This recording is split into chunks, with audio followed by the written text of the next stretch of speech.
यार ये कितना नाम खराब किया हुआ है पाकिस्तानियों ने हमारा। बर्बाद करेगा, बदतमीज औरत, बेड़ा गर्क तेरा होगा। इधर देखना, बेड़ा गर्क होगा। एक वीडियो सोशल मीडिया पर बड़ी गर्दिश में है। एक पाकिस्तानी फीमेल इन्फ्लुएंसर ने ही इस वीडियो को रिकॉर्ड किया है, जहां सऊदीया की गलियों में एक अमीर पाकिस्तानी खातून अपने बच्चे के साथ बड़े कॉन्फिडेंस से भीख मांग रही थी। जब उसे मना किया गया तो उसने फीमेल इन्फ्लुएंसर को, फीमेल व्लॉगर को हैरेस किया, उसका फ़ोन तोड़ने की कोशिश की, साथ ही साथ गाली गलौज की। हर दूसरा पाकिस्तानी पाकिस्तान में रहते हुए शरिया इस्लामिक कानून की डिमांड करता है, लेकिन यही पाकिस्तानी जब सऊदीया जैसे इस्लामिक मुल्क में जहाँ पर शरिया का इस्लामिक कानून नाफिज है वहाँ जाते हैं तो हज और उम्रे की आड़ में भीख मांगते हुए पाए जाते हैं। क्या ये डबल स्टैंडर्ड जाहिर करता है कि मजहब की आड़ में रिलीजन कार्ड खेलते हुए अपने फ़ायदे को हासिल करते हैं? क्या इन पाकिस्तानियों के वीज़ास को और पासपोर्ट्स को ब्लॉक करना चाहिए, कैंसिल करना चाहिए, जो हज और उम्रे की आड़ में पाकिस्तान का नाम खराब करते हैं? पाकिस्तानी गवर्नमेंट को इन सब चीज़ों को किस तरह से टैकल करना चाहिए? क्या उन पाकिस्तानियों को डिफेंड करना चाहिए, पाकिस्तान में डिपोर्ट करवाकर जेलों में डालना चाहिए, या फिर डिप्लोमेटिकली इस मसले का हल करना चाहिए? इस तरह के करैक्टर क्राइसिस को पाकिस्तानी गवर्नमेंट कैसे टैकल देखिए, मेरे ख्याल में यही है कि क्योंकि गवर्नमेंट जहाँ वो पाकिस्तान से जाते हैं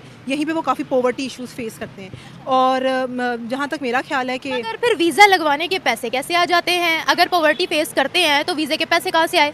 जी, ये वही बात आ जाती है कि यहाँ पे जो कुछ जैसे लोग होते हैं जो भीख मांगने को यहाँ पे, जिन्होंने पेशा बना के रखा हुआ अपना, भीख मांगते हैं और वो समझते हैं कि उनका एकेडमिक और जो फाइनेंशियल इश्यूज़ हैं वो भीख मांगने से ही सॉल्व हो सकते हैं। वो मतलब हाथ के से पैसे कमाना पसंद नहीं करते, मेहनत करना पसंद नहीं करते, और फिर उसके लिए वो हर तरीके के जैसे बहुत से जो बेगर्स होते हैं उनके वो हर चीज़ अफोर्ड कर सकते हैं, महंगे से महंगे फ़ोन और कपड़े और सारा कुछ अफोर्ड कर सकते हैं, पर डीप डाउन वो अपने आप को शो करवाते हैं ऐसा। और फिर यही बात आपकी कि वीज़ा भी लगवाने के उनके पास पैसे आ जाते हैं, क्योंकि वो जानते होते हैं कि यहाँ पे उन्होंने उसे क्या कहते हैं, ये तो जुर्म है, गुर्बत तो नहीं है फिर ये तो जुर्म है।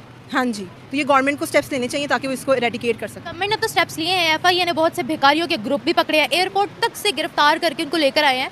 तो भिखारियों पर तो कानूनी कार्रवाई हो रही है, लेकिन आप उन लोगों के बारे में क्या कहेंगी जो गरीबी का एक्सक्यूज़ बनाकर मुल्क का नाम बदनाम कर रहे हैं? पूरे पाकिस्तानियों के इससे वीज़ाज बंद किए जा रहे हैं, पासपोर्ट ब्लॉक किए जा रहे हैं। इन लोगों की सज़ा वो पाकिस्तानी जो डिजर्विंग हैं, जो बाहर जाकर काम करना चाहते हैं, अच्छी नीयत से जा रहे हैं, उनके लिए अपॉर्चुनिटीज़ ख़त्म हो जाती हैं। जी, तो मैं यही कहूँगी कि गवर्नमेंट को ऐसा स्टेप लेना चाहिए, और जब वीज़ा दिया जा रहा है इसमें इवैल्यूएट करना चाहिए कि किन लोगों को हमें बाहर भेजना चाहिए और किन लोगों को नहीं, और साथ जो आगे सऊदी गवर्नमेंट भी है उनको भी देखना चाहिए कि हम किस तरह के लोगों को यहाँ अलाउ करें, किस तरह के नहीं। कैसे पता लगेगा कि ये शख्स वहाँ पर जाकर भीख मांगेगा या नहीं मांगेगा, ये बताएं। अच्छा, हर दूसरे पाकिस्तानी की यही ख्वाहिश है पाकिस्तान के अंदर इस्लामिक कानून आए, शरिया का कानून आए। सऊदी अरेबिया के अंदर इस्लामिक कानून है, वहाँ पर मुकद्दस मकामात हैं मुसलमानों के, जिनके मुसलमान बहुत रिस्पेक्ट करते हैं, मदीना मुनव्वरा, मक्का मुकरमा में, तो उन्हीं जगहों पर जाकर भीख मांगते हैं, इतनी ढिठाई से भीख मांगते हैं। इसको हम डबल स्टैंडर्ड कहें तो क्या कहें? डबल स्टैंडर्ड्स ही है ना फिर ये लोगों के, और अगर वो पाकिस्तान में रहकर शरिया के नारे लगाना, और जहाँ शरिया फिर उसकी इज्जत भी ना करना, इस चीज़ में कसूर ऑब्वियसली उन लोगों का ही है जो वो बेगर्स बनकर वहाँ कर गए हैं, ठीक है। और वहाँ पर एटलीस्ट सऊदीया में, क्योंकि मैं खुद भी सऊदीया में रहकर आई हूँ, और सऊदीया में काफ़ी अच्छा सारा कुछ है, ठीक है, माहौल पाकिस्तान की तरह तो बिल्कुल भी नहीं है, और पाकिस्तानियों ने खुद अपनी इज्जत काफ़ी ज़्यादा कम की हुई है, जिसकी वजह से वहाँ पर जाके उनको जॉब्स नहीं मिलती। आप वहाँ रह चुके हो तो क्या हालात है वहाँ पर पाकिस्तानियों के? पाकिस्तानी तो सऊदीया और दुबई बहुत जाते हैं, वहाँ पर जॉब्स नहीं है पाकिस्तानियों के लिए। हाँ जी, पाकिस्तानियों के लिए वो देखते हैं कि पाकिस्तानी चलो फारिग, ऐसा क्यों? ऐसी इमेज आपको अच्छे से ट्रीट किया था उन्होंने? Because we are educated. आप क्या करने गई थी वहाँ? हम वहीं रहते थे, फिर हम वहाँ से वापस आए आप थे। वहाँ के सिटीजन हो? हाँ, पहले थी, एक्स सिटीजन कह सकते हैं। You are ex Saudian. Saudi Arabia ने तो पाकिस्तान की जो इस्लामिक इंस्टीट्यूशंस हैं उनको ख़त लिखे थे, उनको लेटर तक भेजे थे, उनसे रिक्वेस्ट तक की थी कि आपकी जो हाजी यहाँ पर आते हैं, जो इवन जो उम्रा करने यहाँ पर आते हैं, वो भी यहाँ बैठकर भीख मांगते हैं, वो भी यहाँ पर बैठकर क्राइम्स करते हैं, तो इनको रोक लें। ऐसा ना हो हज और उम्रा के लिए वीज़ा भी हम बैन कर दें पाकिस्तानियों के लिए। तो कैसे पहचाने कौन भिखारी है कौन भिखारी नहीं है? देखिए, इसके लिए तो एक क्राइम हिस्ट्री होनी चाहिए पीछे, कि उसके लिए उसका बंदे का पीछे क्राइम इवैल्यूएट क्या है, या वो कितना पीछे सारा कुछ क्या करता है, और इसके लिए कोई छोटा सा टेस्ट या इस तरह का उसकी आइडेंटिटी में शामिल करना चाहिए कि वो किस तरह का बंदा है, और उसके लिए उसका आगे मतलब किस तरह चलना चाहिए कि वो आगे जाके मुल्क के अंदर कोई इस तरह के काम तो नहीं करेगा, या टेररिज्म भी आपको पता है इसी वजह से मुल्क के अंदर ज़्यादा है। तो मेरे ख्याल में एज अ पर्सन हर किसी को वीज़े के वक्त एक अच्छा टेस्ट देना चाहिए, जिसकी वजह ऐसा टेस्ट मतलब कि पर्सनैलिटी टेस्ट, कि उसी पर्सनैलिटी से कुछ पता चल सके, और उसके मतलब घर वालों को भी जाके देखना चाहिए कि उसके घर में ऐसा तो, क्योंकि बहुत से लोग ऐसे भिखारी वगैरह मांग रहे होते हैं और भांग रहे होते हैं, लेकिन पीछे वो ऐसे नहीं होते। पूरी तफ्तीश करनी चाहिए, या फिर इन्वेस्टिगेशन? जी, इन्वेस्टिगेशन करनी चाहिए। वीज़ा ना लगना हो गया, कोई स्पाई हो गया जिसकी इतनी इन्वेस्टिगेशन होनी है। आखिर हम में इतने करैक्टर क्राइसिस क्यों है? ये बस मैं यही समझती हूँ, जब मुल्क की इज्जत की बात आती है, ये मैं यही समझती हूँ कि जैसे गुर्बत और पॉवर्टी मुल्क में बढ़ती जा रही है, तो लोग बहुत से नाजायज़ ज़रिए इस्तेमाल करना पसंद करते हैं कि नाजायज़ ज़रिए इस्तेमाल करके अपने आप को जो जिसको जो समझ आती है, हर जगह करप्शन है, हर छोटा बड़ा हर लेवल पे करप्शन करना पसंद करता है और हर ये बताएं यहाँ पर जो है वो हमेशा ये नारा लगता है कि शरिया लॉ चाहिए, हमें इस्लामिक कानून चाहिए, हमें दिस एंड दैट, इस तरह वाले स्लोगन्स पाकिस्तान में लगते हैं। फिर यही पाकिस्तानी सऊदीया में जहाँ पर शरिया लॉ है, इतनी मुकद्दस जगह पर जाकर भीख मांगते हैं, ये क्या है? मुझे नहीं पता, शायद उनका ईमान कमज़ोर है जो अल्लाह से मांगने की बजाय लोगों से मांग रहे होते हैं। यही कहूँगी बस। सऊदीया का जायज़ है हमारे वीज़े बंद करना, पासपोर्ट्स ब्लॉक करना? जी जायज़ है, क्योंकि बहुत सारे लोग कुछ भी हो जाए सऊदी और दुबई की तरफ ही भागते हैं, लेबरिंग के लिए भी उधर ही जाते हैं, तो ये मेरे ख्याल से सही किया है। क्या वजह लगती है आपको? भिखारी पाकिस्तान में भी बहुत है, $42 बिलियन एनुअली कमाते हैं, बाहर के कंट्रीज़ में भी जाकर कमाते हैं। जो लोग बड़े टिप टॉप हैं, जो लोग अच्छे खासे हैं घराने के, वो भी हज और उम्रे के नाम पर वहाँ जाकर उनकी गलियों में भीख मांग रहे होते हैं। क्या वजह? फिर एक्सक्यूज़ देते हैं गरीबी का। मैं इस पूरे सिनेरियो पे जो अगर हम नज़र डालें तो वो यही है कि हम मुसलमान सिर्फ कहने की हद तक है, क्योंकि हमारा अगर टोटल ईमान अपने रब पे होना और हम जिस मुकद्दस जगह पे जा रहे हैं वहाँ से ही मांगे, उसके दर से ही मांगे, तो हमें ज़्यादा मिलेगा, इंस्टेड ऑफ कि हम ये लोगों से मांगने की बजाय वहाँ पे अरबियों से भीख मांगे। तो अब मुझे ये बताएं कि पाकिस्तानी गवर्नमेंट को इस पर क्या एक्शन लेना चाहिए? आई थिंक सो कि जो जेन्युइन हो ना, जिनका जेन्युइन रीज़न हो, जिन्होंने जॉब करने जाना हो या जिनका फैमिली बैकग्राउंड देखें वो, कि जिनको उम्रे पे जाना चाहिए उनको दें। बैकग्राउंड क्या मतलब? लाइक कि जो अच्छे फैमिली बैकग्राउंड से है, जिनका कोई ऐसा रिकॉर्ड ना रहा हो। तो आपको लगता है कि जिनका रिकॉर्ड है वही जाकर मांगते हैं? आई डोंट नो, जिनका कोई रिकॉर्ड नहीं है, विजिट वीज़ा पर जाकर मांगते हैं, एजुकेशन वीज़ा पर जाकर मांगते हैं, वर्क वीज़ा पर जाकर मांगते हैं, हज वीज़ा पर जाकर मांगते हैं, उम्रा वीज़ा पर जाकर मांगते हैं। अब मुझे इसके बारे में इतनी नो हाउ नहीं है, लेकिन मेरा फिर वही जवाब है कि जहाँ जा रहे हैं उस हस्ती से मांगे, अल्लाह अपने रब से मांगे इंस्टेड ऑफ लोगों की बजाय। दूसरे पाकिस्तानी की यही ख्वाहिश है कि पाकिस्तान के अंदर शरिया का कानून आना चाहिए, इस्लामिक लॉ नाफिज होना चाहिए। फिर वो मुल्क जहाँ पर शरिया का कानून है, इस्लामिक कानून है, इतने मुकद्दस मकामात हैं वहाँ पर, मुसलमानों के इस्लाम का गढ़ है सऊदी अरेबिया, तो वहाँ जाकर ये भीख मांगते हैं, क्राइम्स करते हैं, ये डबल स्टैंडर्ड्स नहीं है तो क्या है?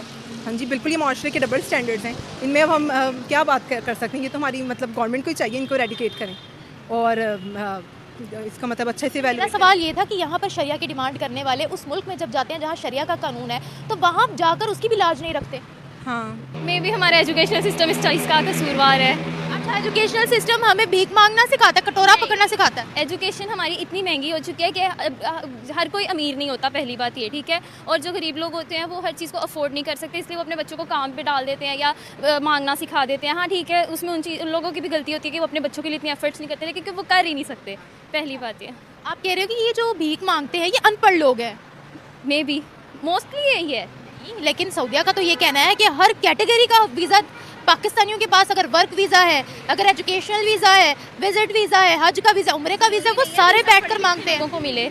हमारी फैमिली में काफ़ी अनपढ़ लोग हैं, लेकिन उनको भी वीज़ा मिलता है, वो भी बाहर जाते हैं। ज़रूरी नहीं है कि वीज़ा सिर्फ उन लोगों को मिले जो अनपढ़। एजुकेशनिस्ट भी पकड़े जा रहे हैं भीख मांगते हुए, पार्ट टाइम भीख मांगने की जॉब करते हैं। तो फिर उसमें हमारी गवर्नमेंट का कसूर है ना कि वो उन लोगों को इधर फैसिलिटीज़ नहीं दे रही, इधर वो सारा कुछ नहीं कर रही। अब आप खुद देखें हमारे पाकिस्तान के हालात किस तरीके से ख़राब हो चुके हैं, आपके सामने है सारा कुछ। हमारे पास हमारे पसंद का वो प्राइम मिनिस्टर नहीं है और आप लोग कह रहे हैं कि कैसे सब कुछ सही चल सकता है। आप लोग के सामने है, हम हालात ख़राब भीख मांगना सिखाते हैं? नहीं, बिल्कुल ऐसी बात नहीं है। लेकिन जब आप लोगों के पास कमाने के वसाइल नहीं होंगे, आप लोगों को उस तरीके से फैसिलिटेट नहीं किया जाएगा। हर चीज़ के रेटों पे इतने टैक्स लगे होते हैं, कुछ लेने जाओ उसके ऊपर 3600 टैक्स लगे होते हैं। अभी कॉलेज में, ठीक है, उस चीज़ के ऊपर प्राइस लिखी हुई है, लेकिन वो उसको 30 रुपये और बढ़ा के दे रहे हैं। क्यों? ब्लैक में हम चीज़ें खरीदें। मेरा आपसे ये सवाल है, पॉवर्टी, गुर्बत, ये वो $42 बिलियन एनुअली पाकिस्तानी बैगर्स जो पाकिस्तान में रहते हैं वो कमाते हैं, और ये जो बाहर भिखारी बन के जा रहे हैं, पॉवर्टी का बात कर रहे हैं, वीज़ा कहाँ से लगवाते हैं? ये वीज़े के लिए पैसे कहाँ से आते हैं? मैं स्मगलर नहीं हूँ इसलिए मुझे इस बारे में कोई आइडिया नहीं है। तो पॉवर्टी का एक्सक्यूज़ बनाकर पाकिस्तान का कितना नाम रोशन कर रहे हैं? No idea.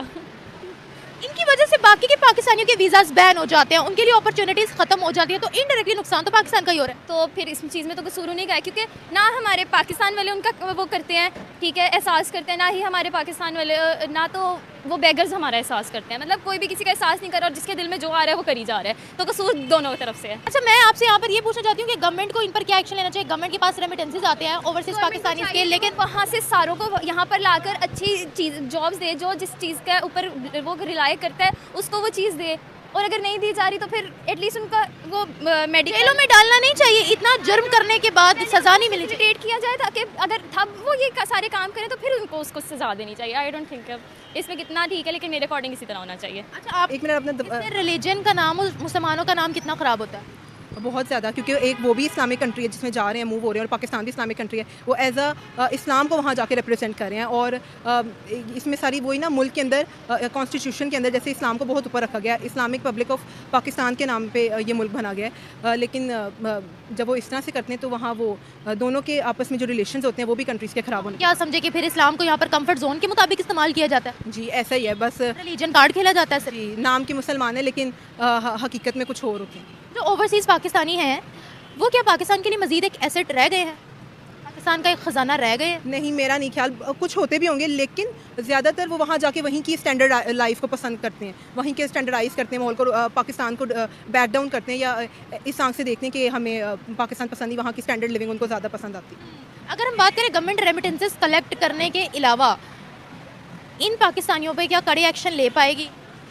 लेना तो चाहिए, और कोशिश करनी चाहिए कि पाकिस्तान के इस तरह के जो सोशल इवल्स हैं उनको ख़त्म किया जाए माशरे के अंदर से, ताकि पाकिस्तान की रिलेशंस कंट्रीज़ के साथ और वो एज अ कंट्री अच्छी जगह पे रिप्रेजेंट हो।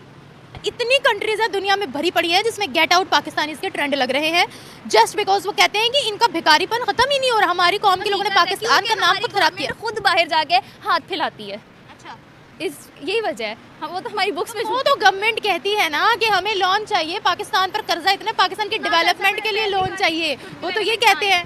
डेवलपमेंट है कहाँ? ये तो आप बताएं, डेवलपमेंट कहाँ हो रही है? कहीं नहीं हो रही। अच्छा, मेरी नज़र में मुझे कितने साल हो गए हैं, 7 से 8 साल हो गए पाकिस्तान। सीसीडी बन गई है, सड़कों के हालात दुरुस्त हो गए हैं, ट्रांसपोर्टेशन का सिस्टम अच्छा हो गया है। सालों में 7 ये साल भी बताएं कितने सालों में एक रोड बनी, सीवरेज का निज़ाम अच्छा हो गया है, गटर खुलवाए जा रहे, गटर बंद किए जा रहे, गटर अच्छे हो गए हैं। सड़क का नाम मुझे याद नहीं है, लेकिन कैंट में एंटर होने के बाद एक सड़क आती है, और वो पता नहीं कितने सालों तक वो उसी तरह टूटी फूटी रही थी, ठीक है, और उसके बाद वो सही हुई है अभी कुछ टाइम पहले।